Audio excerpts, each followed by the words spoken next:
Class मिलेगा Kota and Patna जैसा।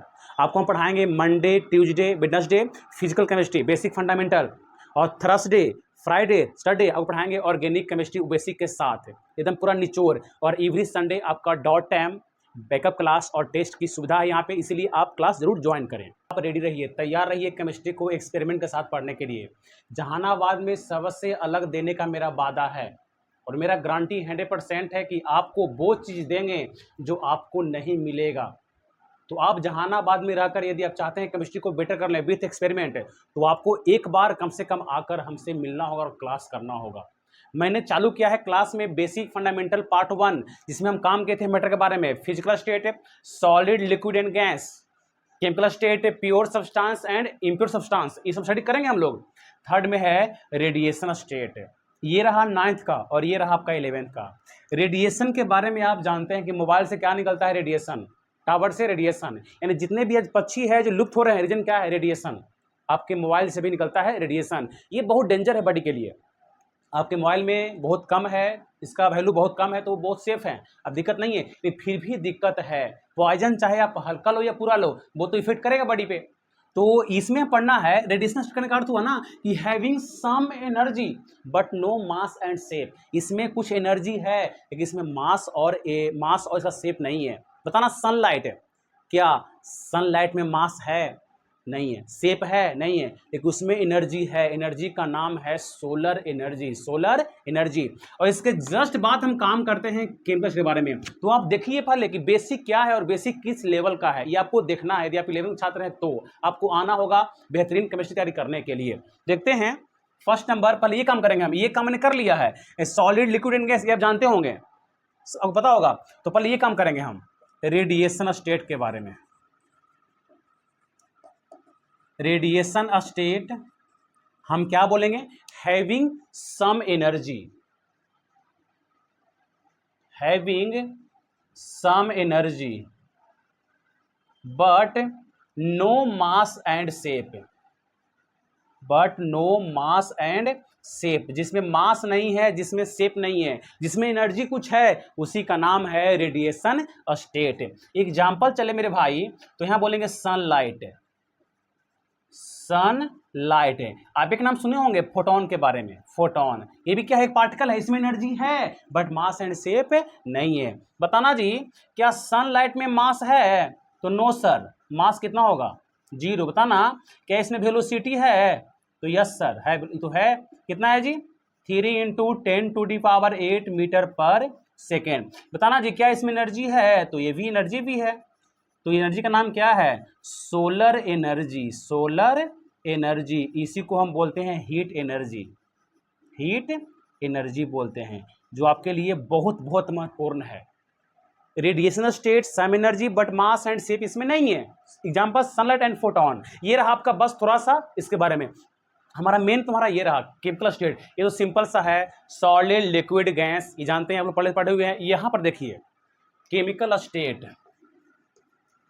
आपको कम से कम समय देना होगा टीचर को पहचानने के लिए, और जनरली आप चाहते हैं कि 11th का पूर्ण सिलेबस हम कंप्लीट करने केमिस्ट्री में, तो आपको आना होगा, हमको समय मौका देना होगा, वरना अदरवाइज आपको वो चैप्टर भी नहीं मिलेगा जो आपको 12th में काम आने वाला है। 11th में हम इतना काम कर देंगे कि आपको बोर्ड में बनने वाला आधा प्रश्न आपसे ऐसे ही बन जाएगा। तो चलते हैं हम लोग केमिकल स्टेट की ओर। इसमें जो फर्स्ट काम करना है वो है प्योर सबस्टांस, प्योर सबस्टांस, और सेकेंड जो है इसमें है इम्प्योर सबस्टांस, इम्प्योर सबस्टांस, इसको बोलते हैं मिक्सचर, मिक्सचर। प्योर सबस्टांस को डिवाइड किया 2 पार्ट में। फर्स्ट टाइप है एलिमेंट एंड सेकेंड टाइप है compound. It is very very important.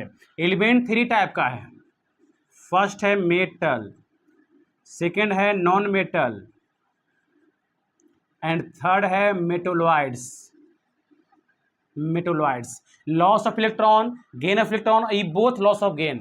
Compounds में काम करना है 2 चीज, ऑर्गेनिक कंपाउंड और ये काम करना है इनऑर्गेनिक कंपाउंड। और यहाँ पे होमोजीनियस मिक्सचर, होमोजीनियस मिक्सचर, और यहां रहेगा सेकंड नंबर में हेट्रोजीनियस मिक्सचर, हेट्रोजीनियस मिक्सचर। इतना काम करना है आपको केमिकल स्टेट में, ये सब बहुत महत्वपूर्ण है। इतना आप काम कर लीजिएगा ना तो आप एलिमेंट को, कंपाउंड को आप ऐसे ही है ना देख के पहचान लीजिएगा कौन सा एलिमेंट है, कौन सा कंपाउंड्स है, तो जानना होगा आपको बहुत बढ़िया से। चलो चलते हैं, सबसे पहले काम करेंगे मिक्सचर के बारे में। क्या बहुत छोटा, सबसे पहले काम करेंगे मिक्सचर के बारे में। मिक्सचर हम क्या बोलेंगे, हम बोलेंगे made up of more than one, more than one non reactive substance, यानी इसमें सब्सटेंस मिलाएंगे मोर देन वन बट वो रिएक्टिव नहीं होना चाहिए, उसी का नाम है mixture.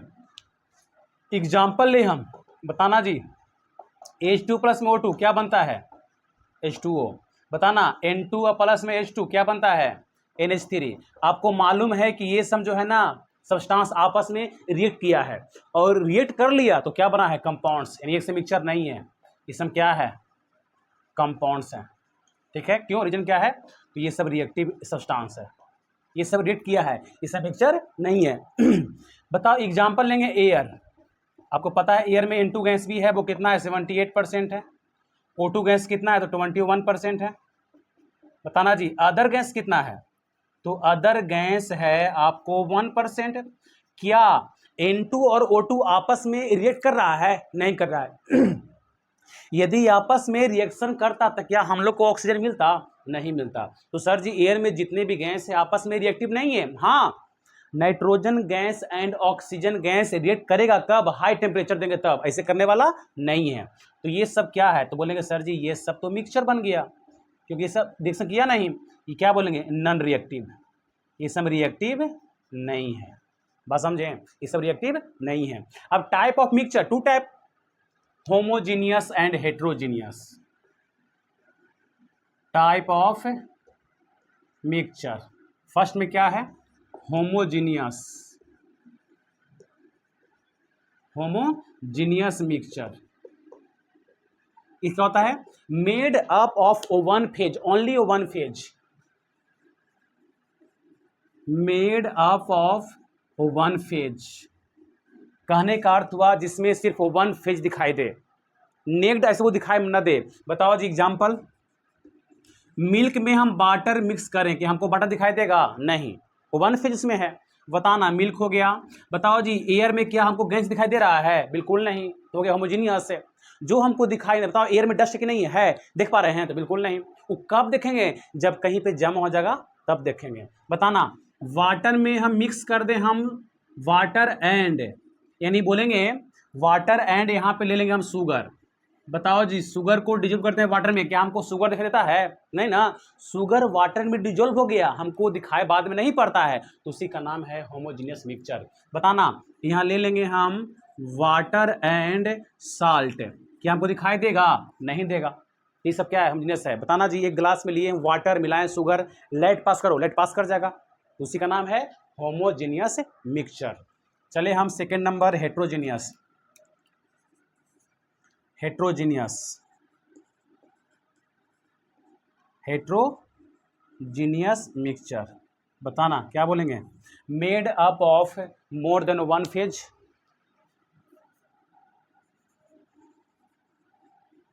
Made up of more than one phase. चलो एग्जाम्पल बताना, सीमेंट, सीमेंट कितने मिला हुआ है, कुछ स्टोन का चून किया गया है तो बना है सीमेंट। बताना जी वाटर एंड सॉइल मिला दिया जाए, मिट्टी को वाटर में, हमको मिट्टी दिखाई देगा साफ साफ कि हाँ इसी मिट्टी डाला हुआ है। लेड पास को लेड पास नहीं होगा, लेड क्या होगा, बिखर जाएगा। बताना water and sand, water and sand, जो हमको स्पष्ट दिखाई दे उसी का नाम है हेट्रोजीनियस मिक्सचर, जो हमको दिखाई ना दे उसी का नाम है होमोजीनियस मिक्सचर। तो ये रहा आपके मिक्सचर के बारे में। हम नेक्स्ट क्लास में काम करेंगे हम प्योर सब्सटेंस के बारे में, एलिमेंट का प्रॉपर्टीज, एलिमेंट क्लासिफिकेशन, देखो एलिमेंट का प्रॉपर्टीज, इसका प्रॉपर्टीज क्या है और काम करने वाले क्लासिफिकेशन ऑफ एलिमेंट। एलिमेंट को पहचानने के लिए किस एलिमेंट को किस फॉर्म में लिखते हैं, हम बोल देंगे ऑक्सीजन ओ नहीं O2 इस फॉर्म लिखते हैं। तो ये सब पहचानना है तब आगे बढ़ना है। इसमें 9th भी है, 10th भी और 11th भी है, इसलिए आप बने रहे और पढ़ते रहें।